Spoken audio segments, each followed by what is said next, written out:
дуруд ба ҳамаи шумо мухлисони азиз, ин барномаи дар шабакаҳои иҷтимоист. Ман Фирдавси хурсандам. Рафтем.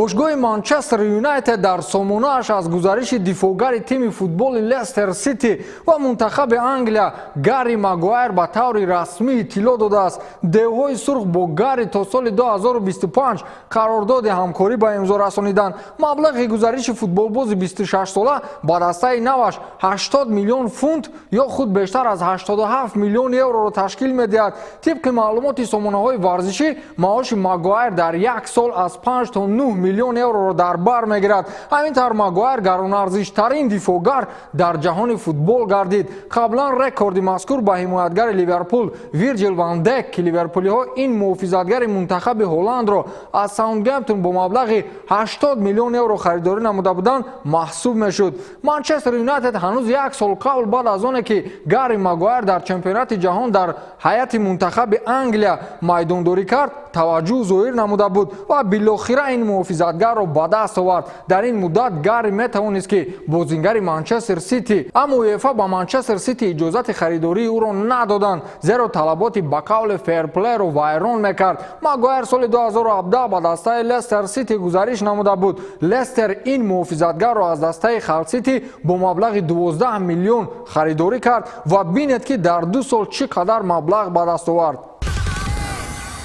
баъд аз оне ки Реал садди роҳи гузариши Гарет Бейл ба Суперлигаи Чин гардид, футболбози мунтахаби Уэлс аз футбол дида бештар ба бозии голф машғул аст. ҳамакнун ба ҳунари ин голфбоз як дастаи дигар мароғ зоҳир мекунад. ба иттилои сомонаҳои испанӣ, дар сурате ки Реал то рӯзҳои охири бозори хариду фурӯши футболбозон дастаи мувофиқ наёбад, пас ӯро Бавария ба иҷора хоҳад гирифт. зеро дар Олмон дастаҳо то рӯзи 2 сентябр имкон доранд ки бозингарони навро даъват созанд.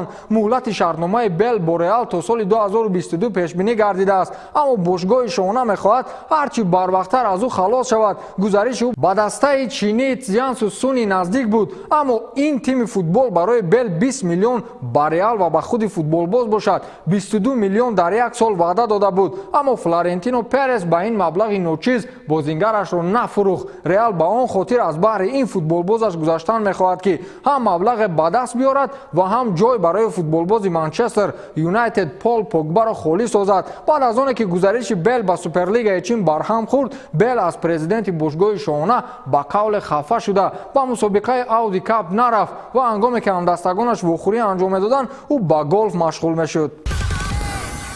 Барселона исми 26 бозингарашро ки бо сармураббии даста Эрнесто Валверде ба Амрико барои анҷом додани тамринҳои пеш аз мавсим сафар кардан нашр кард. дар ин феҳрист исми бозингари асосӣ ва соҳибноми даста Лионел Месси дида намешавад. баъдан сомонаи расмии Барса иттилоъ дод ки омили асосии сафар накардани футболбози аргентинӣ ба канори дигари уқёнус ин ҷароҳатбардории ӯ дар яке аз тамринҳо будааст. муҳлати барқарории футболбози 32-сола то ба ҳол маълум нест. дар ин миён Барселона бояд бо тими Наполии Италия 2 вохӯрӣ анҷом диҳад, аммо дар ин вохӯриҳои санҷишӣ ситораи асосии каталониҳоро мухлисони амрикоӣ нахоҳанд дид.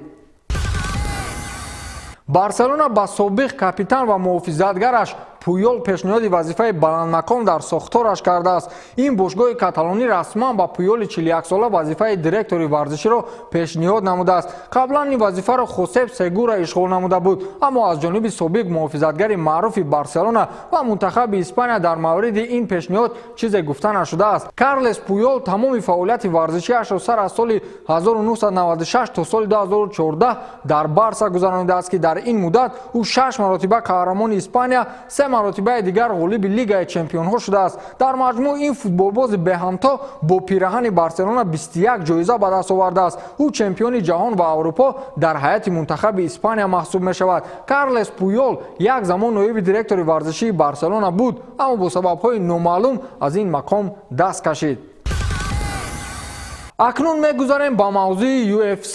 ҳамаи шумо медонед ки рӯзи 7 сентябр барои дӯстдорони варзиши MMA ба қавле тӯй аст. ҳамаи ба исилоҳ калахӯрҳои UFC ба майдони ҷанг меоянд то путу прахи якдигарро бароранд. албатта барои Дана Уайт ин тиҷорат аст, вале чаро мехоҳанд ки Конор боз бо Ҳабиб рақобат кунад номаълум. ҳарчанд гуфти он гапҳо қопча пул фоида мегиранд, вале ин кори худашон. фақат ҳамин ки унҷо кӯшиш доранд ки рақобати Дастин Поре ва ҳабиб нурмуҳаммадов қатъ гардад ва рақобат барои ҷоиза боз байни ҳабибу конор баргузор шавад. ман ба ин 100% боварӣ дорам ки онҳо ин корро ҳатман мекунанд. акнун тамоми расонаҳои хабариро мавзӯи реванш ё худ рақобати ҷавобии конору ҳабиб ба қавле монополия кардааст. ин аст ки ҷанговарони узви ширкати размии UFC дар ин маврид назарҳо доранд. эл яквинтаро дарёфт доред ки соли гузашта чӣ хел аз ҷониби ҳабиб торумор гардид. ана ҳамон шикастхӯрда ки феълан дар радабандии беҳтаринҳои UFC мақоми шашумро ишғол кардааст,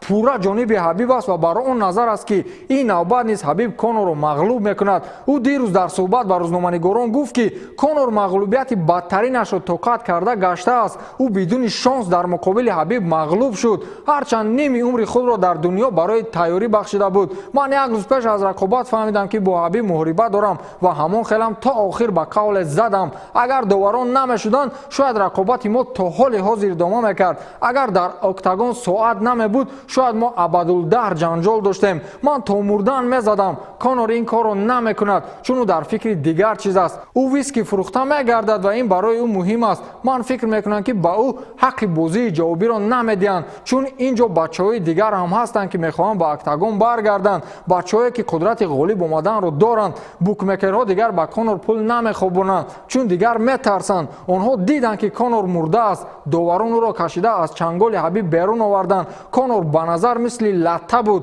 ӯ бояд ба октагон баргардад ва ғолиб бояд, вале ӯ ин корро намекунад. агар ин ба истилоҳ реванш барпо ҳам шавад, конор боз мағлуб мешавад. чун дар ин гуна ҷангҳо зарба муҳим нест, балки рӯҳия дар кор аст ки конор ин чизро надорад. аммо ҳабиб дар ин масъала 100% аст, гуфтааст эл яквинта. шашумин варзишгари зури UFC. ба фикри шумо агар ин рақобат баргузор шавад, кӣ мезанад, ҳабиб ё конор? дар шаҳр нависед. то барномаи дигар, хайр.